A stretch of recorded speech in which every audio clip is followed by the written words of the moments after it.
Good afternoon. Well, it's a pleasure and an honor to welcome you to the second in a series of seminars on perspectives on nanotechnology, organized by MIT.nano. This particular seminar is focused on nanomaterials. Come May 16th, join us again. There will be a seminar on nanoelectronics that I think you'll also enjoy. Today, though, we are absolutely privileged to have Professor Paul Alivisatos with us, and give me just half an hour to read his resume, but I'll do my best to I'll do my best to shrink it because I think there are many important parts of it that you might have not realized exactly how significant Paul has been in the advancement of the nanotechnology and nanoscience as a field. He's a University of California, Berkeley Executive Vice Chancellor and Provost, and Samsung Distinguished Professor of Nanoscience and Nanotechnology, also Director Emeritus of the Lawrence Berkeley National Laboratory. He happens to have been a founding director of the Kavli Energy Nanoscience Institute and a founder of two prominent nanotechnology companies, Nanosys Incorporated and Quantum Dot Corporation, that's now part of Thermo Fisher Scientific. Groundbreaking contributions to the fundamental physical chemistry of nanocrystals are the hallmark of Paul Alivisatos' scientific career. His research accomplishments include studies of the scaling laws governing the optical, electrical, structural, and thermodynamic properties of nanocrystals. He developed methods to synthesize size and shape control nanocrystals, and for preparing branched, hollow, nested, and segmented nanocrystals. If it's a nanocrystal, Paul had indeed touched it or developed it. In his research, he has demonstrated key applications in biological imaging, renewable energy, electronic displays. You might have seen some of the quantum dot enhanced TVs lying around. Paul had a hand in those as well. Indeed, he played a critical role in establishing a molecular foundry, and indeed was the founding director of it. Been an early proponent and advocate of the U.S. National Nanotechnology Initiative, U.S. National Brain Initiative. He's a founding editor of Nano Letters, those of us who like to publish, just so you know, be nice to Paul. So happens to have been also elected to a number of national academies, U.S. National Academy of Science, American Academy of Arts and Sciences, the American Philosophical Society, and the U.S. National Academy of Inventors. All right, I'll stop there. There's more. But with that being said, Paul, please join me up here and please take over and tell us about quantum dots, a nanoscience way to control matter for producing and detecting light. Thank you so much, Vladimir. And it's such a pleasure to be back at MIT and, of course, to celebrate with you this unbelievable new building. You better do a lot of great science with that thing because it is just off-scale wonderful. And I know that you will. And it's also a pleasure to come back here because my colleague Manjipa Wendy is here, who is one of the just great figures in nanoscience and somebody who has taught me over many decades so much about the field that I work in. So it's really a pleasure to be back here and to visit with all good friends. So yes, today I will talk a little bit about a perspective on quantum dots that I hope I can share with you. And these will be some of the topics that we'll cover. Oopsie, I'm not clicking there. Why not? Let's see. There we go. Okay. Here are some things I'd like you to perhaps share with me as a perspective or to reflect upon when the lecture's over. We'll see if that works. So one thing I'll try to show you is that our ability to control nanocrystals is now getting to the point where what happens on single atomic sites really matters a lot. And we may or may not be able to do that. And if we are, very special things can happen still. So the difference between having one site that we haven't controlled versus having controlled it could actually switch into a new range of applications. And and those will be applications I will describe an example. I think there are many such things, but I think the many such things will occur if we can control at the atomic level. And one of them will be, I think, a new kind of thermodynamic engine where the working fluid, instead of being a gas, is photons. And that requires very special outcomes. So we need ways to observe at the atomic level and also to control. So first of all, just quantum dots, this community knows them as well as any.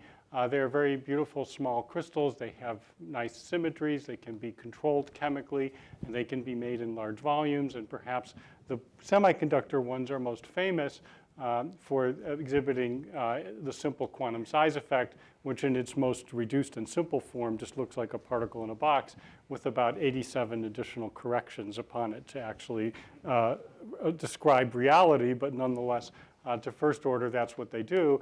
And those of us who have worked in this field for a long time, in the early days, were often told, I would say more rather than asked, that these were improbable to have any kind of application. So it was a breakthrough moment for all of us when just over 20 years ago, they were first introduced as biological labels, and which showed their potential use, which is to absorb and then emit light of different colors, in this case for biological labeling. And Vladimir referred subsequently to what's happening in the marketplace now, where quantum dots are being pumped with, typically with blue photons from a gallium nitride LED, and then the green and red colors are being produced by quantum dots in films. There may be future versions that are electrically pumped and so on. There are many people working on that. So these materials have indeed found applications for their light emission properties. They absorb light well, they don't photobleach very easily, they can have tunable colors and so on. So those are areas where they have found applications. Now, I mentioned to you that we would ultimately like to be able to control our nanocrystals. And so here is our big challenge for much of this talk, which is if we take a piece of semiconductor and we imagine just ripping it out of a bulk crystal, then all those surface atoms would be dangling, not bonded to anything on the other side. And the question happens, what will those electronic energy levels be like? And of course, on a naked nanocrystal, they have the potential to create in-gap states, which can act as traps. So if we want to make an extremely emissive quantum dot, either the energies of these in-gap states have to be very, very close to the band edge and maybe also able to hop back and forth between it, or there has to be some procedure for pulling these levels out of the gap, and typically the way for doing that is to bind a higher gap semiconductor on the outside and to make a Coreshell semiconductor that pulls all the energy levels out of the gap. And when that happens, it's possible to make a high quality emitter. Of course, these quantum particles that are confined inside this little box can still potentially leak through, and these boxes can only be made so thick. And so there are many challenges associated with basically taking a little tiny piece of semiconductor and isolating it electrically from its environment as well as you possibly can in order to absorb and emit light with the highest efficiency possible. It's hard to do.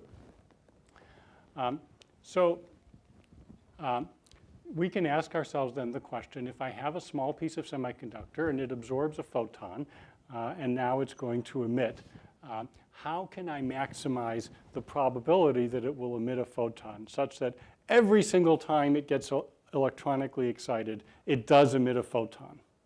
Now, when I say that already, you can probably start to think, well, there must be some limit because there are many other energy levels in the system. So with all possible fluctuations, somehow eventually you're going to lose a photon now and then. So certainly you shouldn't believe me if I say I could make a perfect emitter, because just by the statistics of thermodynamics, something is going to go wrong occasionally. But the question is, just how close to that could we get? And why should we care? And how will we know if we have gotten to the limit? What is that limit? Could you tell me exactly what it is? So that's actually, I think, not a completely known answer to that question yet, because it depends on so many different things. And so we're going to try to explore that by looking at two systems today, which are very, very different. One of these systems is, in a sense, a conventional semiconductor in the sense that it's a classic quantum dot system, cadmium selenide embedded in a shell of larger bandgap cadmium sulfide. And you can think of this as a system where the cohesive energy per atom is actually such that at room temperature, everything is a little bit frozen in place. It's very, very unlikely at room temperature that atoms are going to completely rearrange inside of it, okay? And in this case, we'll pursue this avenue of trying to make a thick wall and see how far it can go. The other system we'll compare it to is what has emerged in the last several years of these very beautiful lead, cesium lead halide and related kind of inorganic materials, which are perovskite structures and which are thought of as being somehow, in some sense, defect resilient, but which have this very funny property where atoms inside them move around. They seem to have very high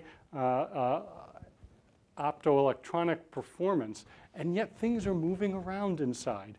And so it generates this whole idea of, is there such a thing as an equilibrium electronic material? Most of the electronic materials that human beings make are frozen in place. We create them up at some high temperature and then bring them down to a lower temperature where we use them. We lock them in place like that. Now we are looking at a material suddenly that's come to light where atoms are actually moving around. What will that mean? Is that have a different way of thinking about what the limits of efficiency are in such a system or not? Those are the questions we'd like to pursue. So I mentioned to you at the beginning, when we pursue this question of what is the brightest quantum dot lumiphore that we can imagine, for me, it's now become motivated by this question, which I will try to show you, which is what is the archetype of an engine which operates with photons as the working fluid instead of with a conventional gas? So you can, of course, imagine that you have a gas inside an engine, and you can do pressure volume work, and you can make a conventional thermodynamic engine by that means. So the luminescent concentrator is a device which will take, and it's typically inspired by its solar energy applications, is a device in which we would have a layer of an insulator embedded inside of which would be a lumiphore. It has, it's embedded also inside an optical cavity such that higher energy photons can enter freely, be absorbed by the luminescing object. The luminescing object will emit a lower energy photon, and the back mirror here will be perfectly reflective, and the top mirror will be one that, in the ideal case, is a perfect reflector for the wavelength of emission. So when high energy photons come in and excite, then the photons will just bounce around inside here, and hence they will be concentrated. And when they're concentrated, as I will show you, that's the equivalent of making a photon compressor. Okay, so that's what we're looking at. The reason people like these from the technology perspective is because they can, of course, take diffuse sunlight, not just direct. So let's think about this for a moment, and I'd like now to convince you that the quantum dot luminescent concentrator, or the luminescent concentrator, the ideal luminescent concentrator, let's just say, and I'm going to argue that quantum dots have a pretty special role in that, could, in principle, focus light better than any geometric lens could ever do. Okay. So let's think about that. Imagine, for example, you'll be very familiar with solar energy concentrators where there are these giant parabolic mirrors and they concentrate the light down onto the solar cells, right? And the reason that people do that is partly because the cost of the collector per unit area is not as high as the high-performance solar cell. But actually the other reason is because when you concentrate the light down, you actually change the concentration of electron-hole pairs.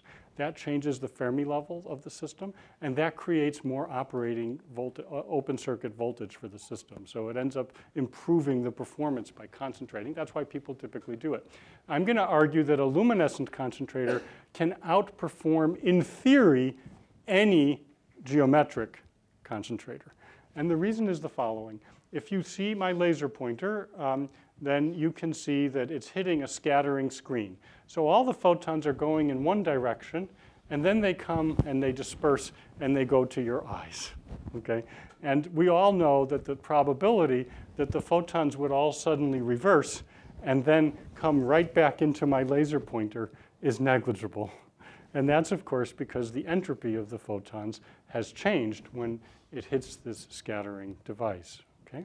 So you can all understand that right away. So what would happen if I wanted to be able to take these random photons and concentrate them? how should I go about doing that? And if I have the ability to change the color in between, then I have the energy difference between the incident photons and these photons. The energy difference between those photons is left over potentially to be used in order to concentrate the photons more. And that's what a luminescent concentrator does as a thermodynamic device. It takes the higher energy photon, it loses some of that energy, but in the process of losing that energy, it becomes available to change the entropy of the photons and to direct them all to go to a very, very specific location, or to all have exactly the same wave vector. And by doing that, that's how you can concentrate more than any geometric lens is capable of. So the ratio, or the energy difference between the incident and the traveling photon, that Stokes shift, is proportional to the theoretical concentration factor that can be achieved. And so, for example, for a factor of 300 millivolts Stokes shift, then the thermodynamic limit exceeds what's possible even with a perfect lens. That is one that operates with the same color photons because it doesn't have that energy difference to work with in order to change the entropy of the photons. So that's why it's a kind of an analog, if you like, to a gas compressor, but it's a compressor for photons. So let's take a look at that now and then realize what would it take in order to, well, okay, let me just say here. If you look, historically, luminescent concentrators working with conventional chromophores, for example, organic dyes, have struggled to achieve very high performance factors. And there are many, many reasons for that, and we'll describe a little bit of those as we go along. But let's just say this is an example of a technology where the gap between the theoretical limit and what is actually achieved is multiple orders of magnitude. And so sometimes that's a comfortable feeling because it means you have a lot of headroom. There's nothing in theory preventing it from being a lot better than it actually is. And that's good. So what would be required? So if you recall in that luminescent concentrator, I showed the idea that you would create a red photon from the blue and green, and then the light would bounce around inside. And as it does that, periodically it will, of course, be reabsorbed. And if you really want to make an effective luminescent concentrator, it turns out it has to be absorbed and emitted many, many times over. And because each time it gets absorbed and emitted, if there's any little loss, that will be compounded. Eventually, you have to have a really high performance on the lumophore. Another way, think of it, if you go back to the analogy of the compressor, imagine that on every cycle of a refrigerator, 1% of the gas were lost. This would not make a very good refrigerator. So this helps you understand why the difference between 90%, 99%, 99.9, 99.99, 99.999% actually really matters, because it really has to do with whether photons are being lost. And photons are very different than, say, gases. Gases bounce off things, and you just got to block the leaks a little bit and everything is a-okay. But photons are massless. They sneak through everything, and they're really hard to get corralled.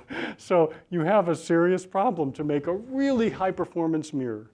And you have a similar problem to make a really high performance quantum dot. You can't lose photons from this thing. The reason that I've fallen in love with this problem is because it puts a limit on what you have to achieve with the system that's just kind of crazy. And therefore, it's going to push us to see how far can this thing really go. It's not known. And that's what's so interesting to us. So for example, in order to achieve, say, a few hundred concentration factor, which is typically what's done with those solar concentrators out in the desert, you have to be around 99.5% efficiency. So you can lose 1 out of 200 photons, and that's enough for a concentrator of that kind. But it turns out if you really want to make a very interesting one, you probably got to get up to 4 and 5 nines.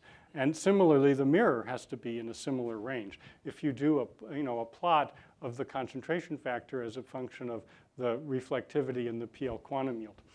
An experience I had maybe 3-4 years ago was I was first trying to describe this, and a friendly referee pointed out to me that we've entered this stage where we're in the diminishing returns of chasing the performance of a particular system. And so this has prompted me to try to explain why we need to have a logarithmic scale and understand that, yes, as the performance is improving on the logarithmic scale, we still have many levels to go before we would hit the performance standards. Afterwards, a little bit in the talk, I'm going to try to tell you examples of other technologies that would happen if photons could be, if we made materials with the properties that photons could be held in this way. There are many other technologies. Just take this as a sample. There are probably 10 or 12 different technological types of environments in which if you had that with photons, you could do different things. So it turns out that the Coreshell quantum dots can be a really interesting system for this. If you look at an idealized chromophore for a luminescent concentrator, you'd of course like it to absorb those high energy photons very, very strongly. But then, as I said, you'd like to have a very significant Stokes shift. So you'd like a region between where it absorbs light strongly and where it emits that has in between relatively very little absorption inside there. And then you, of course, like to have a very high quantum yield. And so it turns out a Coreshell quantum dot can do this if you have a small gap in the center and then a fairly large volume in the shell that's outside it with a larger gap. You can get a lot of extinction by driving up the thickness of the shell, and you can also get a pretty large Stokes shift. And in between, you have the absorbance directly into the core, but this can be, as a function of the volume, when the volume becomes quite large, relatively small amount of absorption in here. And in the limit where you play around with this just right, you can make a darn good luminescent concentrator. And it turns out that many people have worked on this problem, and the MIT group has done just really, incredible breakthrough work in this that we have learned from. So you can make these core shells in different ways and have these kinds of volumes. So here's a classic kind of plot. I mean, plots like these have been made for a number of years now, in which you make the shell thicker and thicker. And remember, when you make the shell thick, all you do is you prevent the tunneling of the charges out to the surface where there are dangling bonds where things can get trapped. So you would expect that as you make the shells thicker and thicker, the system should become brighter. These are the kinds of plots that have been made for a long time now. So this is just a conventional quantum dot material, if you like. But then eventually these measurements are made using an integrating sphere. It's a conventional way for measuring quantum yields. And what you can see is that it starts to push up pretty close to unity. Now, in a conventional integrating sphere, you simply count essentially the number of photons in and the number of photons out, and you compare them. And you're counting the photons, and unfortunately, the errors in counting them are very hard to really bring down very small. So the error in this measurement of the quantum yield is bigger than the difference between an absolutely ideal luminescent concentrator and one that is so pathetic that it wouldn't work at all as a luminescent concentrator. That's all within the error bar of this measurement. So this is essentially where our field has been stuck for a little while. If we wanted to be able to know how good our concentrator is, could be, whether our material is good enough, we haven't had the tool for doing it. So we've been working closely with our friends. I have a colleague, Alberto Soleo at Stanford, and our two groups have been working together for a while now on making these measurements. So in this case, we simply look at the heat loss. So we look at what's not emitted. And so we have a laser that's reflected off of a surface of quantum dots. And the deflection of this beam will, of course, change as the quantum dots become thermally heated, because it will change the index of refraction and that index of refraction, and you can get a long lever arm that, and it's a zero background measurement essentially, so you can get a pretty good measurement in that way. And the way that this works is we'll shine light onto, so the Heine will be deflected all the time, and then we'll send photons of different colors onto that and see how much the sample loses. So the quantum dot sample is a whole several layers of quantum dots? Yeah, it's a thin film of quantum dots that's on the substrate, that's right. It's probably a little bit more than a monolayer, but it's not a very thick layer, a couple of layers. And can I get this to go? So the idea would be then that if I have a photon that's well above the band gap, then of course it will absorb that light, and then it will relax to the band edge. And so some energy will be lost as heat. And then as I approach the gap, less and less energy will be lost as heat until if I had a perfect quantum dot right at the value of the band gap, there would be, if it was a unity quantum yield, then there would be exactly 0 heat deposited into the system. But of course, if the quantum yield is not unity, then even right there at the band gap, it will still release some heat into the system. So we can simply measure that extrapolation, and we can, from it, look at the ratio of the heat released as we approach the asymptote relative to where it should be for the center of the luminescence wavelength, which can be measured very precisely. This technique can have an error of a couple of parts in 1,000. Actually, it can do a lot better than that, but in the current manifestation, that's about where it is. So here's an example of a Coreshell quantum dot that we measured that's one of our samples and that had the best quantum yield that we've measured, 0.996. To put that in perspective, that's similar to the best quantum yield I'm aware of ever measured in any solid state material. For example, the highest quality gallium arsenide or the best laser crystals and so on. And what I think is very exciting about this is a nanomaterial that has a huge amount of surface area in it. So by every reason, it should be subject to lots of trapping, and yet it is able to perform as well as the highest quality materials which have been fabricated to all be connected as a crystal. And actually, it sort of, I think, is an indicator that it's really true. Tiny crystals can anneal out defects and have the potential to be highly perfect. In fact, we haven't had this tool to work with for very long. And so I really believe if we do many cycles of changing our material with this tool in our hands, we'll be able to do very, very well and to improve it even more. We do make luminescent concentrators. I'm not going to say a lot about them. They depend just as much on the mirror as they do on the quantum dots. And actually, it's been the case for about 3 years now that our quantum dots are not what limits these luminescent concentrators. It's all the mirrors, and it's all about the sealing on the edges and stuff like that. So we're sitting here preparing our quantum dots to be better and better for the day when our good friends at Caltech in Illinois finally get their acts together and start making really good, no, they're going to be ahead of us any day now too, I'm sure. But for now, our quantum dots are not what are limiting these devices, and, so life goes on. For these particular quantum dots, what could we do to get another order of magnitude out of them? Well, look, in fact, as I'll show you, I hope if I end up with time, I'm going to show you examples of experiments where we can really measure structurally defects in a nanoparticle at the single atom level. Not in these kinds of particles, still in metals, but that could come one day. So, impurities, vacancies, dislocations at the Coreshell interface, poor ligand choice, incomplete ligand coverage, all these things could be parts of the, there could be many other things. But I thought I'd also point out to you, since it's work that's been done by alum from here, this is, both of these are from Nima Balan's thesis. I don't know if any of you are Nima Balan, but she was a student here not too long ago and will be graduating soon. She studied the role of fluctuations in nanoparticles and has shown that, for example, if we have these exact same kind of Coreshell nanoparticles, actually, at the Coreshell interface, there are lots of fluctuations that occur, and they're because the shell controls the quantum confinement so precisely, these Coreshell the fluctuations right at the core in the shell actually can adjust the radiative rate up and down. Munji and colleagues showed years ago that these particular lumiphores don't have a very fast radiative rate. So, they are, thermally averaging many energy levels inside the quantum dot, and their brightness is kind of limited. And these kinds of fluctuations actually make them even a little bit less bright than what you might expect. And so that means there's plenty of room for defects to come in like these and hurt things. And so that's a problem.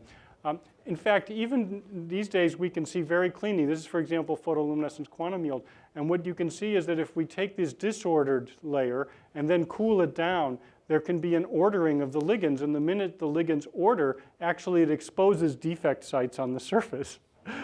who's to say that these are optimized in order to eliminate all those defects on the surface? So, the system is fluxional, even though we've tried to lock it down. Someplace it's got to connect to the soft world, and wherever it connects to the soft world, things are moving around, and it's moving around, and there are static defects, and every one of these that sounds like a horror story, I look at it and say, oh, that's a knob I could turn, and I could probably get another order of magnitude out of this as long as I have a technique to measure and do something back and forth on. I'm going to turn now to the topic of the perovskite quantum dot that we talked about, but I'll just say my opinion is, and it's an opinion, I could be like totally proven wrong tomorrow, that we could get this other order of magnitude. It's something we can do. Whether we can get 2 more, I don't know, but 1, I'm pretty confident. So let's go to the perovskites. These are, of course, beautiful systems, and here you can see an example of them, these cesium, lead, halide nanocrystals, crystals in general, but nanocrystals are very beautiful, and Kovalenko did incredible work developing an early synthesis of these beautiful cubes.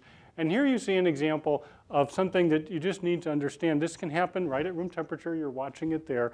You simply introduce the opposite. You can take bromide and introduce chloride ions or iodide ions, and you can completely convert it from the bromide to the chloride or from the bromide to the iodide. And of course, we often look at that and say, wow, they tune so beautifully. We can get all these band gaps and all that, so that's really, really cool.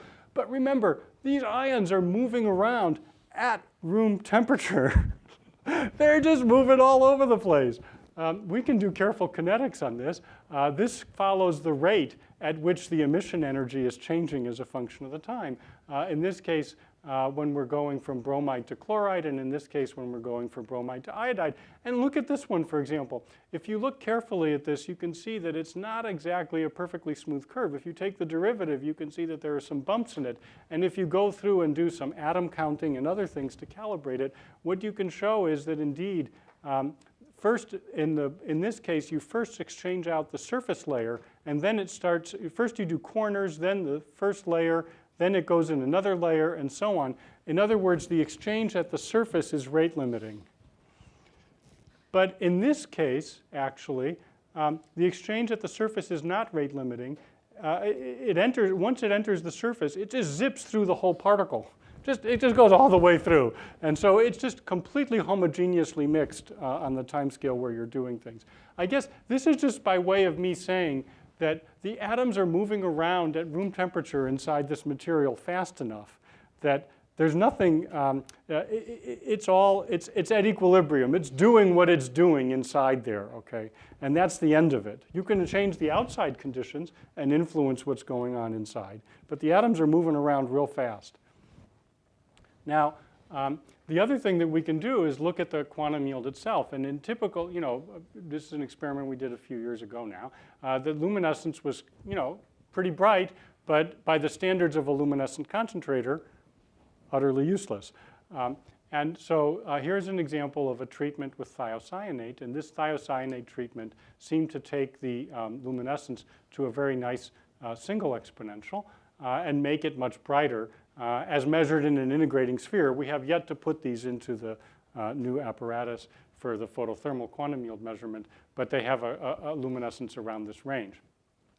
Now, what's actually going on the surface of these things is that has been figured out by many groups, but we've been very heavily active in it, and I'm summarizing here a lot of knowledge. But what happens is, if we have lead atoms at the surface, and there's a halide, so these are leads, here's the cesium, and here's the halides, okay? If there happens to be a halide vacancy at the surface, that leads to an undercoordinated lead atom. And that undercoordinated lead atom is in fact an energy level that sits in the gap. We'll talk about that momentarily. Exactly where it sits in the gap depends on the halide, but it does sit inside there. And this contributes to the non-radiative rate. So here are 2 students, David Nennan and Brent Kosher. David has been in the bind something to this site category, and Brent has been in the category of just take the whole layer out and leave behind as pristine a one as you can, okay? So one is functionalize, the other one is etch, but they both get to the same place at the end. And so we can just take a quick look at what these energy levels look like. If you do the quantum chemistry calculation, the defect sits pretty deep inside the gap when it's a halide, and it sits close closer to the gap, but still well into it in the bromide case. And in the iodide case, it's really, really close. It's still slightly in the gap, but it's very, very close to that gap. So you can see it goes from a deep trap to a shallow one to a nearly resonant trap. And you can see that in the distribution of the charge in the excited state of the LUMO as you do that. In fact, this shows the luminescence. One thing that you can do on the surface, you have all these organic species on the surface. I should have said that. Let me just go back to this momentarily. One of the challenges, will you go back? No, won't go back, won't go forward. I confused it. If you just take these nanocrystals and dilute them, you can pull the organic species on the surface off because you shift the equilibrium away. And these are all about equilibrium, this class of materials. If I put something in that likes to bind very strongly to the surface, it's very, very easy for it to be stronger than the bonds inside the crystal. That's different than a cadselenide, right? Where the bonds inside are pretty strong and what's binding on the surface is only weakly bound. But in these materials, the cohesive energy is so low, it's very near room temperature. If you bind something strongly on the surface, you can just pull the whole crystal apart just like that and it's gone. So you just dilute the crystal and you can see immediately that you can pull the ligands off the surface and those ligands will take with them some of these halides, and if they do that, then automatically you will lose luminescence quantum yield. And you can see just how much more sensitive the chloride is compared to the iodide because of where the resonance of that energy level is inside there. And indeed, we can do this in a way that we can add ligands that will bind. These are some of the many ligands that we've added. And we can go through now and do NMR to calculate how many of these species does it take to bring the luminescence to 1. And we can also, so NMR, we can do photoelectron spectroscopy, and we can go through and find all of the halide vacancies in an as-prepared nanocrystal, and then we can measure how many we have to go and bind to. And the answer is about 12% of the surface will have these halide vacancies in a typically prepared sample. So it's a lot of them. The same thing can be done by etching. We can just pull a layer off. And here's a fascinating thing. Look at, for example, let's say this, let's take, for example, this yellow curve. At this concentration of oleate in the solution, which is a ligand that binds to the surface, we can go in and etch the nanocrystals away. And so let's say at this point, I've removed half the lead from the system. Okay, so I've taken these crystals, I've just stripped a whole chunk of it away. Now look at this. This is the quantum yield for the luminescence as I'm etching.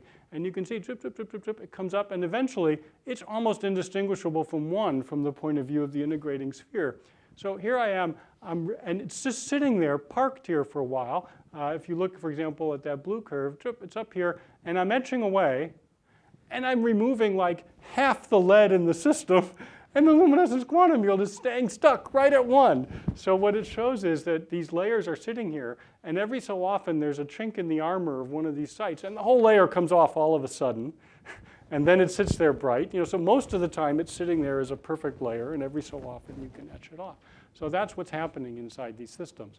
I'm not going to go through this. It's kind of detailed. But let me just say, for example, in that etching experiment, what we could show in the end is that each bromine contributes an amount to the non-radiative rate. Each vacancy, every time I pull out a bromine, it will take a hit on the non-radiative rate that's 1/200th of the radiative rate. What that means is the best quantum yield, if you only have one bromine atom missing in the entire crystal, the best quantum yield that you can have is 0.995.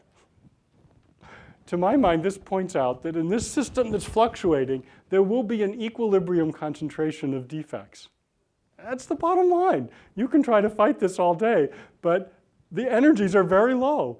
And so you'll have to flood it with things that make it so that these defects don't form. And the problem is those things can in turn rip the crystal apart. So there's a real conundrum there.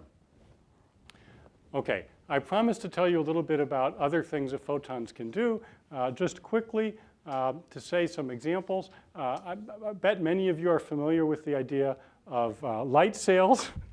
That's essentially using photons for propulsion. It says, don't try to send fuel up into outer space because it's very heavy. Just send the energy by photons and hit a piece of reflector and use the photons to accelerate the object and go very far, very fast, okay? That requires a reflectivity. If you just go to the Starshot website, you'll see that they're aiming for 8 nines in their mirrors, at least, okay? So that's the companion, if you like, to the lumiphore.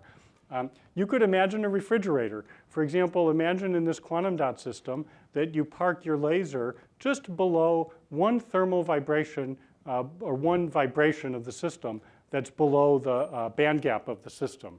So every so often, of course, a phonon will reoccur with the photon. The system will absorb, and if its quantum yield was very high, it'll proceed to emit a photon right away. So now that phonon has been taken away, and it's gone, and therefore you will cool the system. So you can make a refrigerator.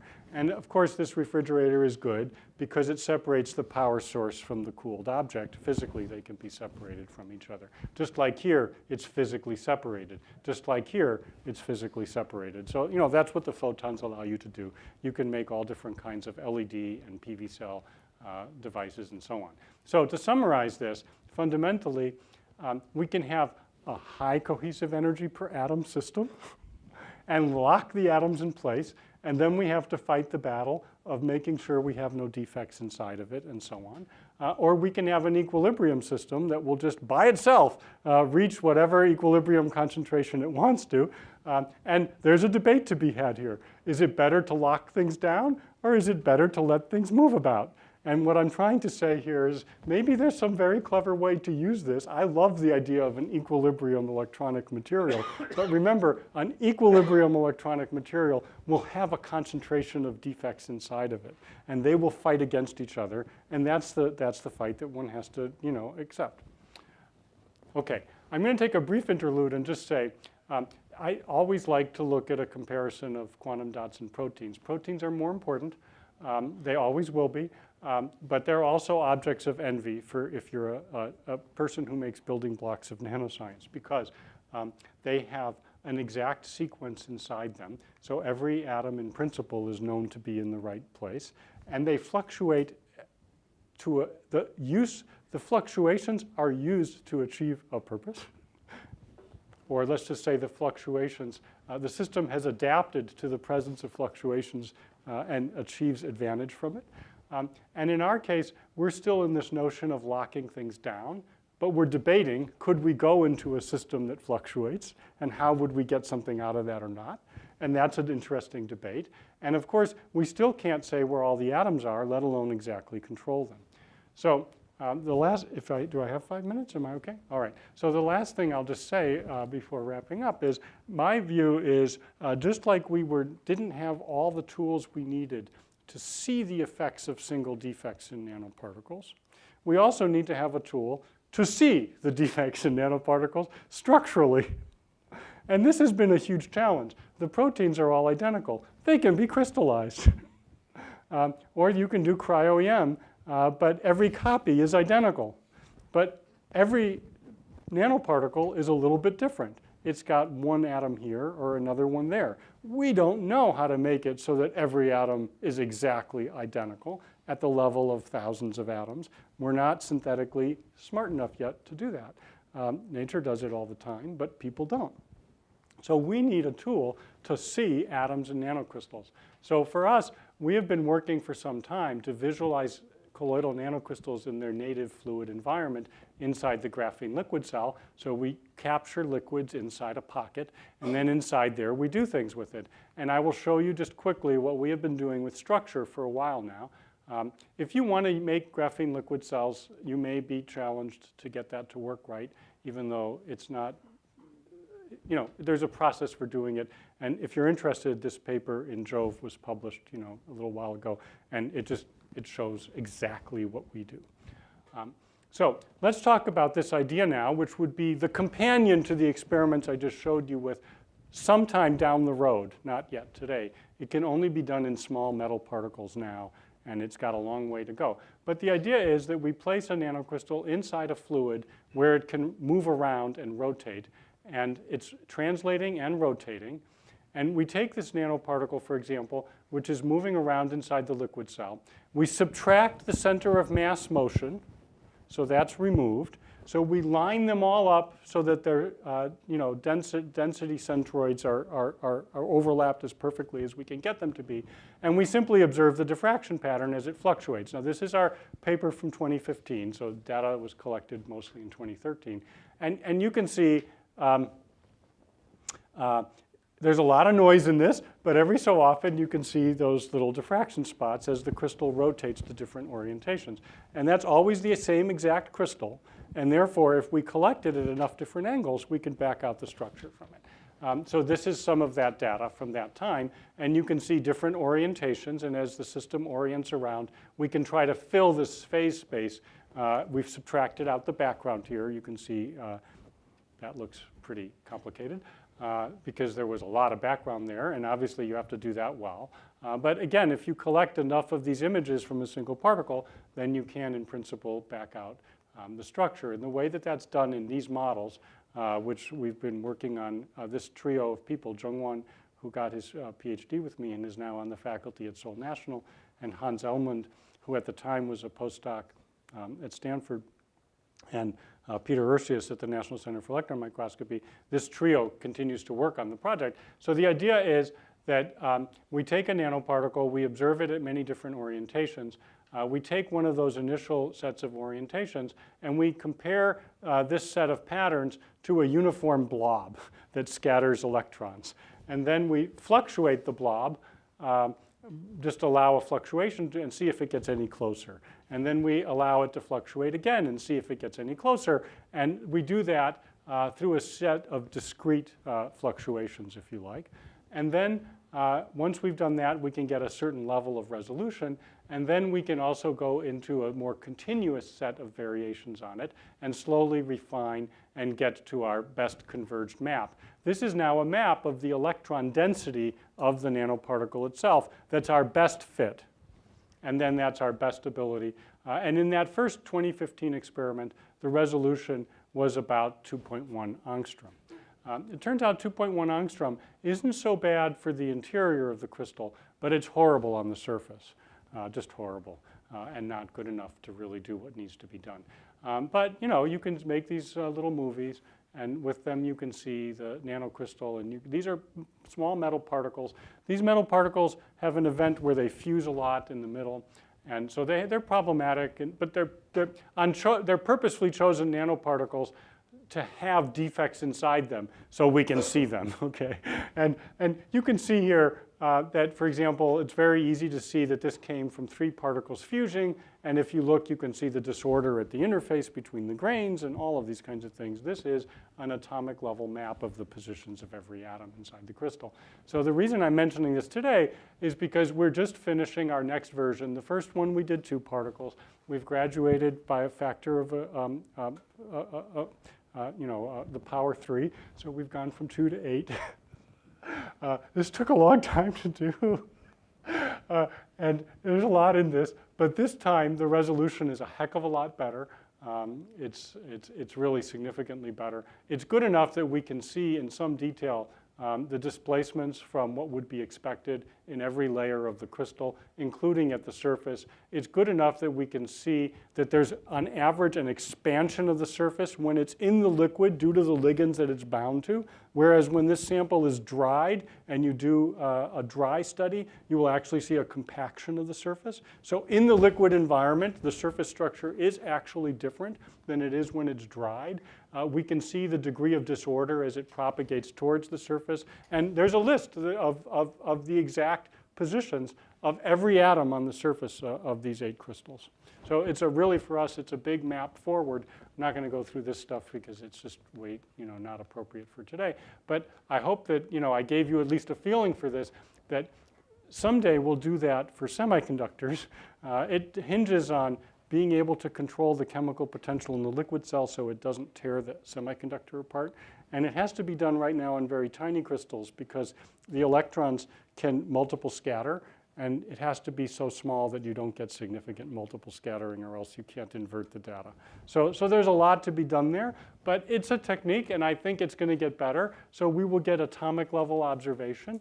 And meanwhile, we also have the ability to potentially create these materials in a virtuous cycle with the photon quantum yield measurement technique. And that, to my mind, is an example of where I see the kind of nanocrystal colloidal inorganic nanoparticle business is it's going to be in a challenge to achieve, can it achieve atomic precision, or is it going to stay stuck at averages?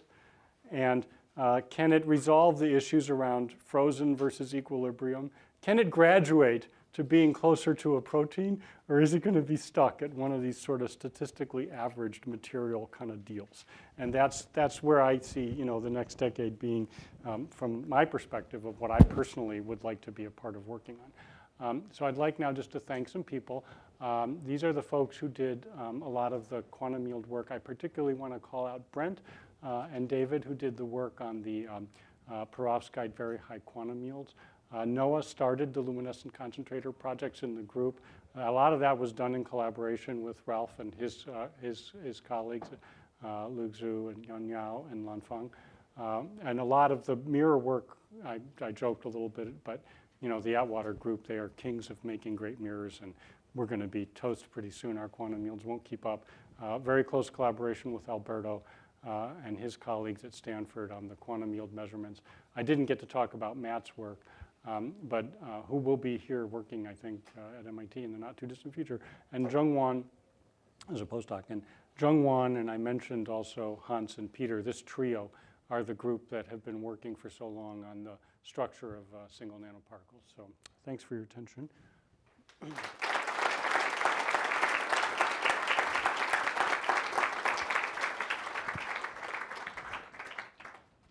All right, we do have time for questions.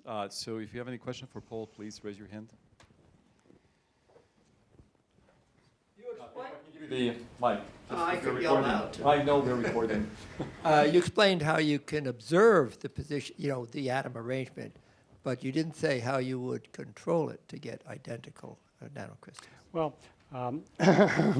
what I think we could do, at least, is to identify particular types of defect motifs that form and eradicate them by changing our conditions. And we could, in principle, correlate that with the luminescence measurements. So if you look, for example, at the history of what happened in bulk semiconductors, that's more or less what happened is an analytical tool was created that was sensitive to the presence of a particular type of defect. And then through iteration, phenomenologically, it could be eradicated. So I can't say I know how to make them all identical, but I think that we could sort of enumerate defect types and then adjust processing conditions to get rid of those defect types. And of course, each type could lead to a new generation of, for example, luminescence performance. And I think one of the things that we struggle with right now, I mean, I showed you the list of all the things that could be wrong in a nanocrystal that's keeping the luminescence down. And it's like 30 things. I'm sure we could have made 40. So if we had anything to feed back on that wasn't just the luminescence itself, that gave us a structural insight, it would let that iteration go much faster. So that's why ultimately I think we do need a tool that allows us to go nanocrystal by nanocrystal and see the positions of atoms. And we just don't have a lot of those. You know, there's like, you know, maybe 1.5 techniques for doing it, none of which works all that well. And that, you know, that's split among 3, you know, because each one is about half of a functioning technique at the moment. So to my mind, that's holding us back, the fact that we can't find all the atoms when each particle is unique. Whereas in the protein business, of course, you can find them all because they're identical. That's killing us right now. Thank you for your talk. I have a question related to that point. So at first I want to understand, you said there are fluctuations even at the Coreshell interface. There are. So yeah, what does that mean exactly? Are the selenium and sulfur atoms like switching places? Just vibrations. Just vibrations. But as that thing vibrates, it's modulating the potential. Oh. And that modulation of the potential can actually end up reducing the radiative rate during that fluctuation. Oh, So okay. whatever we've calculated, assuming that there's a static potential there for the radiative rate, is actually not quite accurate. And so it's just a way of saying everything's bouncing around inside there, just not as much in the 2.6 system as it is in the perovskite, Okay. where things are just sloshing around. It's just out of control inside there. I see. So that gives me more optimism for my second question. Okay. So my second question was, it seems that nanoparticles, especially the perovskite, are much more mobile than I thought. Yeah, they and- are. Yeah, and you compared the nanocrystals to proteins, and proteins are fixed in place partly because all the bonds are covalent. And like if the nanocrystals are much more labile, even if we could see them at atomic scale, they will not stay that way. So what is your perspective? Well, so let me just say, let's be careful about the protein. So the primary structure is all covalent, but then of course it's folded. And actually the protein is typically a very fluxional object. And those fluctuations actually play an important role in how it actually functions. They're actually, the system has evolved to harness them in interesting ways. So fluctuations aren't necessarily always a bad thing, but if they're occurring, you have to be aware and think about how they either do or don't, add to the function of the system. But I will say that's the big difference between what I see as kind of emerging in the materials field as kind of a philosophical set of issues. Should we lock atoms down, or should we let them flow? Nature has built things where everything is bouncing around a lot more. We tend to really like to control our atoms. We want to have power over those atoms to say, you shall be here. And so it's possible that sometimes when we're not able to achieve everything we want to, because we haven't thought enough about how to use the fluctuations. But I'm also pointing out there are lots of applications where the fluctuations create deleterious effects and they limit performance. And so this is to me, for nanoscience and for artificial nanoscience, this is a continuum of thinking that is a challenge. It's an opportunity to think about where do we want to be in that? How do we want to operate? One last question. Thank you very much. Could you elaborate on some of the techniques or instruments you used in order to achieve some of the things you achieved? Like, for example, for the ligand binding or other? Well, this is just chemical instrumentation of, the synthesis setup looks like something that was made in the 19th century. And someday, Klaus will help us enter into some more systematic world of microfluidics and precision control and so on. So this is a flask, chemicals are being mixed. For us, having an electron microscope, we have an electron microscope in my research group. Which allows us to have a high throughput in our studies. So we can examine any sample readily. Something like interferometry or? These results, no, these are all just done by colloidal synthesis, and then the samples are analyzed with pretty much every sample or a very large fraction of them, powder diffraction, NMR, infrared, photoelectron spectroscopy, if I didn't mention that. A bunch of tools like that, which are just conventional chemical analysis techniques. And, then you may get more specialized techniques, like but I mean, fundamentally, the goal here is to use scalable chemical techniques to achieve that kind of performance. And that's what nanocrystals, at some level, the value proposition of a nanocrystal is around achieving electronic materials performance with bulk chemical synthesis, scaling and costs. That's what it's achieving, at some practical level. All right. Let's thank Paul one more time for his fantastic talk.